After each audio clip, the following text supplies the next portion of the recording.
Essula ya 21. Awo Yekosafaati ne yeebakira wamu ne bajjajjaabe, n'aziikibwa wamu ne bajjajjaabe mu kibuga kya Dawudi. Yekolaamu mutabani we n'afuga mu kifo kye. Era yalina abooluganda batabani ba Yekosafaati, Azaliya ne Yekyeri ne Zekkaliya ne Azaliya ne Mikayiri ne Sefatiya. Abo bonna batabani ba Yekosafaati kabaka wa Isirayiri. Kitaabwe n'abawa ebirabo ebikulu, zaabu ne ffeeza n'ebintu eby'omuwendo omungi n'ebibuga ebiriko enkomera mu Yuda. Naye obwakabaka n'abuwa Yekolaamu kubanga ye yali omubereberye. Awo Yekolaamu bwe yamala okulinnyisibwa mu bwakabaka bwa kitaawe era nga yeenywezezza, n'alyoka atta baganda be bonna n'ekitala n'abamu ab'oku bakulu ba Isirayiri. Yekolaamu yali yakamaze emyaka 32 bwe yatanula okufuga, n'afugira emyaka 8 mu Yerusaalemi.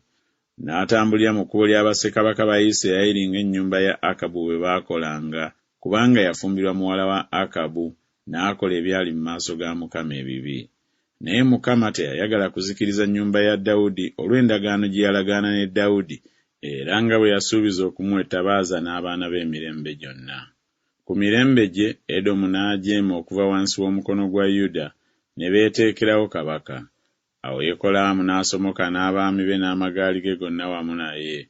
N'agolokoka kiro n'akuba aba Edomu abaamuzingiza n'abaami b'amagaali. Awo Edomu n'ajeema okuva wansi w'omukono gwa Yuda ne leero.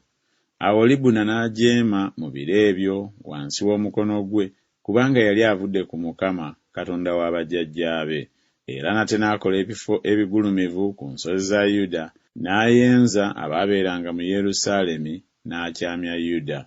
Awo ne wamujjira ekiwandiiko ekyava eri Eriya nnabbi ekyogera nti, bw'atyo bw'ayogera Mukama Katonda wa Dawudi kitaawo nti, kubanga tutambulidde mu makubo ga Yekosafaati kitaawo, newaakubadde mu makubo ga Asa kabaka wa Yuda, naye n'otambulira mu kkubo lya bassekabaka ba Isirayiri, n'oyenza Yuda n'ababeera mu Yerusaalemi ng'ennyumba ya Akabu bwe yakola, era n'okutta watta baganda bo ab'omu nnyumba ya kitaawo abaakusinga obulungi.